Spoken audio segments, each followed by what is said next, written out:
Hi, I'm Paul Bourdon, and I live at 481 Main Street in Wethersfield, Connecticut. And this is my house. This is officially known as the George Hubbard house, but it is most likely not built by him. In fact, I think it was Captain John Blackleach who had built this probably as a shop. Oh. Sometime in the late 17th century. No kidding, wow. So I've been here for almost 3 years now. Mm-hmm. And when you moved in, did you have to do a lot of work to it? No, actually most of the work had been done by the previous owners. Oh, nice. And I've done a few things, mostly maintenance kind of things. Uh-huh. I redid the front door in the style of the Batolf house because I knew that was an architect designed house. I noticed how small the windows are. Those are the type of windows that they had in the 1700s, right? Yeah, so they found evidence for the front window here. They found evidence for the studs, the wall studs, and the some pintles to hold the windows when they did the restoration. And so the rest of it was conjectural restoration. All these windows are reproductions Oh, wow. of existing 17th century windows. Wow. How about the roof? What is the roof now? So the roof is wood, as it probably would have been when it was built. Okay. These are cedar shakes. Okay. And it has oak clapboards, which are also what it would have had when it was originally built. Oh, nice. And the chimney, you have a couple chimneys on the house. Yeah, the chimney was, as far as I can tell, the chimney, there's no evidence for the chimney. There was a chimney that was built in the 18th century, probably when it was converted to a residence, and it was actually inside the main hall. That was taken out in the 1920s, and it was all taken down during the restoration in the 80s. And so the one that is on here now is one that was kind of a conjectural reconstruction of what an existing fireplace from that time period would have looked like. Interesting. So do you have a basement? Was it a rock Very basement? tiny basement. Yeah. It's mostly crawl space, and there was almost no crawl space under the main part of the house here. Gotcha. And we're pretty near the cove, so back when this was built, was there water almost up to your property, or do you have any idea? It was, at the time, it was part of the Connecticut River, and it was where it is now. It just wrapped around where 91 is. Gotcha. The bridge that crosses over 91. But there were actually boats being built just behind the house. And the original grant for this was in 1635. Oh, wow. George Hubbard was the original owner of the property, and he lived here not only for a few years. He actually left in 1643 to help found Milford, Connecticut. Oh, no kidding. And he eventually ended up in Guilford, but at that time it was 3 acres, and it included my property, the next door, and the 2 next door. Okay. So was he, I know he built a lot of Hubbard houses, or? No. That was a descendant. Okay, I was going to say. Yeah, this is the original Hubbard. Okay. the original Hubbard. Yeah, He basically came to Boston, I think it was in 1633, and then he had, from what I'm told, he learned Algonquin and basically became an interpreter for the English colonists that were settling here. Oh, nice, nice. So you live in one of the oldest houses, right? In Wethersfield? Wow. And a lot of houses around here are similar ages, right? No, these are actually, a lot of these are his kids. Oh, no kidding. Yeah. So he had 11 children, and a bunch of them basically built houses right in the neighborhood here. No kidding. Wow. So his son Samuel, which is the White House around here, I believe they had a coopering business together. What kind of business? Cooper business. So they were building barrels for the ships that were in the cove, or actually the river at that point. Nice. And I believe that because he, in his will, he grants Samuel a quarter of an acre that has a shop on it. Mm-hmm. And so I believe that, and there is an account book of Samuel that is a cooper. He has a cooper shop that runs from 1764 to I think it was 1809. Wow. But he was building barrels for the ships that would be going to the Caribbean. So in the 1990s, during the restoration of the house, the Cruchains who lived here had bought this structure here, which is originally from Ipswich, Massachusetts. It was built in 1685, and it was the Captain Matthew Perkins' house. And it was actually saved in the 1930s by a wealthy contributor to the Concord, Massachusetts Museum, and they decided to take it down because they didn't need it anymore in the 1980s, and so the Cruchains bought it here and had it re-erected. A big truck loaded up all the pieces and brought them all down here. All right, so this is the type of fence that probably the early English settlers would have probably been using. It's called wattle fencing because you basically weave sticks, flexible sticks, in between posts, and it's kind of self-supporting. So these actually, when I first came here, the apple trees needed like heavy pruning, and there were a lot of long sticks that came out of that, and so basically I was able to use that to create this wattle fencing. Looks great. And then you have a different kind of fence around the front. Yeah, so this is, I guess a board fence. It's very similar to what might have been used maybe a little later on when they've got a sawmill going, and there may be a lot of waste boards that could be used for fencing. Okay. If you go to Sturbridge Village, it has a lot of fencing like this. Oh, nice. And it looks great, actually, right now because it's aged. Yeah.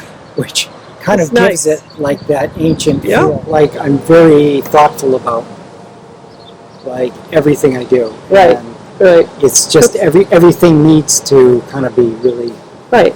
Because it's part of history. It really is. Belong to it as much as it belongs to me. Exactly. It's a good way to put it. Something special you do to the soil in your gardens, or you're all organic, right? Yeah, it's no-till. So no-till is the real secret here is to create soil ecology and soil structure. Okay. So as the soil builds its biology, and that includes everything from fungus and bacteria up to earthworms and insects, and the birds and other animals. It basically creates a situation where you can access the nutrients that are locked inside the minerals in the soil. And so that's what no-till is kind of all about. Okay. And if you can establish your garden like that, then you can basically reduce the amount of fertilizer to almost nothing. Wow, that's great. So I only use compost. Oh, okay. So these are potato towers. This is a system that pretty much anybody could use, even on their patio, to grow potatoes. It's a really efficient way to do it because the potatoes are very kind of enclosed. And in these situations, I've basically used free pallets to build the actual potato tower with some wire, and I line it with either wood or with cardboard. Oh, cool. And you basically just layer in, you start with like wood chips, then you add in some compost, and then you put the potatoes on it, and then you just keep creating layers like that. Oh, wow. And the potatoes will grow from the openings in the sides. No kidding. And we'll see how efficient it is. Yeah. But it's supposed to be a much more efficient way to grow potatoes. Wow. So you'll be able to see them coming out of the holes there? No. You definitely don't want the potatoes exposed to light, which is the other thing that is good about it, is that it keeps the potatoes protected from light. Once potatoes turn green, that's actually toxic. Oh. You can still eat it, but it's you don't want to eat a lot of it. So you've got a few potato towers here. They're basically part of the nightshade family. So apparently they all have some toxins in it. Okay. Which is part of the reason why a lot of the insects don't bother. This is the main garden. These are conventional rows, but they're no-till. And I have 12 rows that are kind of a standard 50-foot long and 30 inches wide, approximately. And the idea is that allows me to be able to straddle it and work on the bed without actually having to reach. I can basically just reach down. Oh, great. So the paths, some of them were sheet mulched. A lot of the area around the garden has been sheet mulched. Sheet mulch? Sheet mulch. So sheet mulching is basically putting down a layer of cardboard and then covering it with like 3 or 4 inches of wood chips. Oh, okay. So I use a ton of wood chips. And the idea here, this was all lawn. So lawn is generally bacterial dominated, and the idea is to shift that to a more fungal dominated soil. And basically what that does is to the fungus will send out mycelium through the soil and create a complex web which is able to like draw water and nutrients from the minerals and from water that isn't typically available to the plant. Gotcha. So one of the things that is important here, otherwise I'd only be feeding the wildlife, is the fencing. I use a double layer of fencing. I have, this is poultry wire. It's 1 inch, that's very important. Baby rabbits can go through 2-inch poultry wire, as I've discovered. And then this is electric netting. I've also used, I have a wire, a single piece of wire that's about 4 or 5 inches off the ground on plastic posts. And so what that does is a woodchuck basically wants to go low, and as soon as it hits the wire, it gets a shock. And I use a pretty powerful electric charger. It's a 6 joule, and I've touched this thing before, and it definitely gives you a whack. Yeah. So they're stunned, but they move on, huh? It definitely gets their attention. Yeah. And I hardly see them at all. Oh. I put the most valuable things, especially things that, like as seedlings, would, like a woodchuck or a rabbit, could clear a whole row of it. Mm-hmm. So those things go inside the main garden. Oh, that's good. And they're protected. Whereas other stuff that like are not so susceptible to rodents or to the birds can kind of go outside of the fencing. Gotcha. Okay. Actually, this is amazing. What is that? So this is oregano that I've let go I've let bolt, and there are literally a million bugs on this Yes, thing. I see that. All kinds of bees and It's moths. the caterpillar, the cabbage moth. Oh wow! Is right there, but Yes. So that's what they do. They actually will feed on flowers, and then they lay their eggs on brassicas. And what's a brassica now? so cabbage, cauliflower, broccoli, and they will basically the caterpillars will like decimate that stuff. They make a mess out of it. So you have to watch for your. So I've had to keep it covered until it was too big to be under the cover, and I took the cover off and I sprayed it with BT, which is a bacteria that will infect the caterpillars and basically kill them. Oh wow! So these are Walla Onions. Yeah. So this is a typical sweet onion. They don't last a real long time, but I love onions, so I do too. Easily go through all these. My God! Yes. And I do a lot of mixed planting. So before this, I had lettuce in this row. That was cleared out, and I've got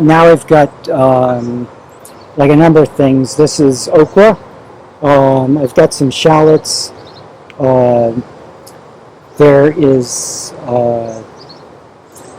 celery, and then basil. Wow. In this row. Everything you see here is from seed. Okay. So, or volunteers. Do you? I guess that's from seed too. Do you start them inside or no? Yeah. So generally, in March, I was starting them inside the house, and then they would go into the cold frame. The what? You probably want to see the cold frame. Yeah. So again. These are more traditional beds, no-till. Everything's no-till here. So everything gets dressed with compost in the fall, and this is compost from made by the town. This is from all the leaves and grass clippings that they collect through the year. They compost it up on Jordan Lane and make it available to residents at the transfer station. So there's tomatoes are interplanted with carrots and basil. Those two things are compatible with tomatoes, and they help to mitigate insect damage. And I've actually had a lot of luck with my tomatoes. Yeah. The other things I'm doing here is hugelkultur. So it's a system where you make a trench and you fill it with logs, Oh, and then you bury the logs and you plant on top of them. And basically what happens is the logs break down, and as they're doing that, they absorb water and they release nutrients, and that actually allows the plants that are growing on them to access that, and oh, creates kind of a resilience. Now, if you can do it so that it's on contour, it will capture like the runoff that would normally just run down the yard. no kidding. So, what do we plant using that method? So one of the things I do a lot of is, or I use a lot of, is comfrey. Comfrey is a medicinal herb that basically is, it's referred to as a dynamic accumulator. It basically will draw the nutrients out of the ground and put them into its leaves. And so it can be cut like 4 or 5 times a year, like right down to the base. And those leaves can be used for either mulch or to make compost. Oh, nice. So this is comfrey here. And so this is actually at a stage where, and it also is great for bees. So bees love this. Oh, that's great. And so I let at least some of the plants go to flower, Mm-hmm. and so that the insects can use them. Great. And basically, then I cut it and either compost or mulch it. So these are blueberries planted in here. Blueberries? These are blueberries, Okay. and I have one of the other things I grow is comfrey. Is callaloo. Callaloo is a plant from the Caribbean that is really popular with people from there, and so I grow quite a bit of comfrey, quite a bit of callaloo for the food pantry. Oh, And so that's what this plant here is callaloo. mm-hmm. Use it like spinach. Oh, So again, this is interplanted. There's kale in here. There's strawberries. There's squash. There's blueberries. So here's a butternut squash. oh wow. Um, That looks great. There's some tomatoes. I decided to do tomatoes in here, see how that would work. Mm-hmm. I don't know that they're doing any better than the conventional ones, but I got some herbs, some dill. Uh-huh. So you know what everything is. Yeah, I think the crux of being a gardener is knowing what a weed is. Once you've figured out what a weed is, then You're all like, set, huh? you at least have a platform to work from. Yeah. So this is actually what I call the Three Sisters Garden. So the idea was to grow corn, beans, and squash in here. And what I did in the spring was to cover crop it with clover and wheat, and then I interplanted field peas with that. And so then I went in with, I cleared areas from mounds and put in mounds of compost and planted corn into them. Oh wow. And then squash between them. And so what you see here is successional plantings of the corn. Mm-hmm. And one of them is actually starting to, we just had night before last. So You had corn? Corn, yeah. Yeah. Which is really early. Yeah. I mean, crazy early. Yeah. So it's been pretty dry the last few weeks, except for last night when it was a torrential downpour. So you have to get out here and water, right? Yeah, watering is pretty important. I have used drip irrigation in the past, but because of the way this is set up, it's pretty difficult to really effectively use drip irrigation. So this bed is similar to the one up there. Again, like the backbone of it is comfrey, and I also have some black locust in it. Black locust is a member of the pea family, so it's a nitrogen fixer. Oh.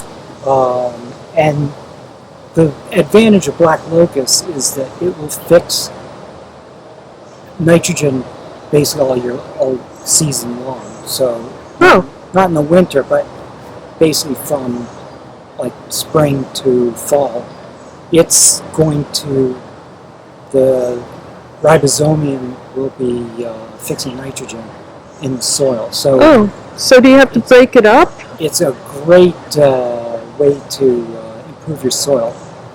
The problem with it is it's prolific. Oh. It's almost invasive. Which is the black locust? So black locust is those trees over there. A lot of people actually use them for like shade trees because they have kind of a dappled shade to them. Here is a black locust. So it's a member of the pea family, and therefore it has rhizobium bacteria on its little nodules of rhizobium bacteria on its roots. And so it has a fairly extensive root system too, which fixes nitrogen from the air. So this really reduces the need for nitrogen fertilizers. Okay, so you don't have to do anything, it's just doing it through the root system. Yes, and the one downside to it is that it is prolific. It will send up shoots all over the place from its root system. So it is management intensive to do this, but if you're willing to keep cutting it back, then it's a real advantage to the soil. Did not know that. I saw some blueberries coming out on your blueberry bushes. Yep. That's great. We'll see if I get one. Oh yeah, you got to make sure nobody gets to them first, right? Yeah, I could put a net on them, or net this, and then I might actually get some, but yeah, I haven't done that yet. So they look good. We'll see if I get any. I'm not sure there's even enough now to. They've pretty much been picked off. The raspberries have come and gone. Yeah. Normally raspberries are kind of like a July fruit, and the raspberries came in the middle of June, and basically were done by the beginning of August, beginning of July. I gave away a lot, but I've got 5 gallons of raspberries in my freezer. Good. So here's the corn coming up. So these are really prolific producers, and there'll be a second crop of them. Of raspberries? Yeah. Compost. Yeah, so compost is, besides the compost that I get from the town, I make my own, and that way I can kind of control the inputs. And so I have 7 of these. These are basically as cheap and simple as you can get. It's basically 4, or it can be just 4 pallets, which are free, with some wire binding the corners, and I just fill it. I usually turn it at least once, twice, maybe 3 times. This is actually in the final stages. This should be completed compost here, probably by the end of the summer. This one is actually in the process of being filled. And because plant material is about 90% water, you basically will fill it like a number of times before it actually, you get kind of like a solid block of compost out of it. It's always losing water, and so it basically gets smaller and smaller. Wow. So you put things from your house in there, or just from the garden? This, so the ones down here are positioned mostly for the garden. Yep. So all that stuff that I cut in there for the raspberries will go in here.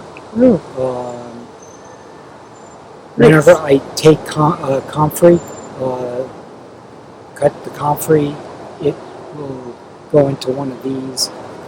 I have one set of compost bins, that the food scraps, and I also have a worm composter that I will feed also. 2 years ago, I redid my front door, and when I did that, I rebuilt it in the style of the Batalf house, and so that made the opening 2 inches narrower. And they had made a custom storm door for that doorway, and it no longer fit. So this is actually a coal frame that I built basically around that storm door. Oh, wow. So I had this extra storm door, and instead of throwing it away or something, I decided that I could use this because it's mostly glass, and it makes like a perfect way to create a heated space, and it doesn't necessarily hold the heat through the winter, but in the spring it will raise the temperature probably 20 or 30 degrees in there, and it's protective enough over the night to not cause damage to the seedlings.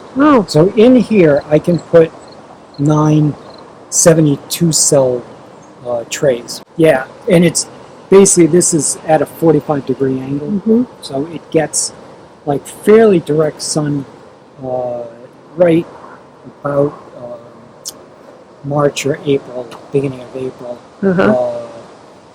into here. That is asparagus. Oh! Yeah. Oh my gosh. So this is what asparagus does after Oh it my makes asparagus. God. So this is after you've already picked it, or? Yes. Asparagus It was, we were picking it from the middle of April to, I think it's early May. Okay. Again, it was early, but... So it's all picked, and then whatever's left grows out like this? Yeah, so I have no idea like how much is the right amount to let it grow like this? But, I would let like certain ones just start to grow. And so basically at some point you just, like, that's the end of it. You don't cut any more of it, and then anything that grows up basically creates this plant. Is this a perennial now? Will asparagus will grow back? Oh yeah, every year. That's wonderful. So it is. I mean, it's amazing. Yeah. These are so good, and you can basically eat them raw. Yeah. They're so tender. So the idea was to produce food, and a lot of it, as much as I could, but I needed a place for it to go.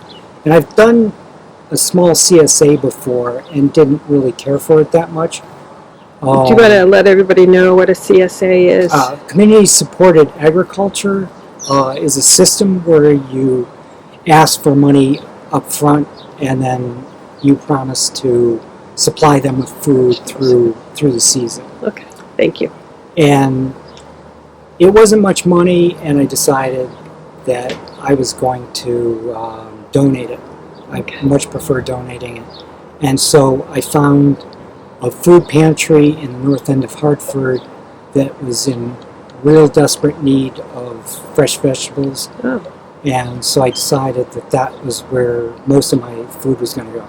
oh, So in order to support that, because this does cost money to do this, I'm running like a very small scale farm stand at the house here. And so probably once a week I will supply that farm stand with whatever's available that week that people can come and buy and help support this. that's great. All natural, Completely, fresh. only inputs are compost and what's available naturally in the soils here. Can't get any better than that. Okay, so how will you let everybody know when the farm stand is open? Or is it? Right now, it's strictly by next door neighbor. By Okay. next door. Next door website? Or, Website, yeah. and again, your address? It's 481 Main Street. Right up Wethersfield? from the cove. Yes, right around the corner from the cove. Yep. Okay, thank you, Paul. You're welcome.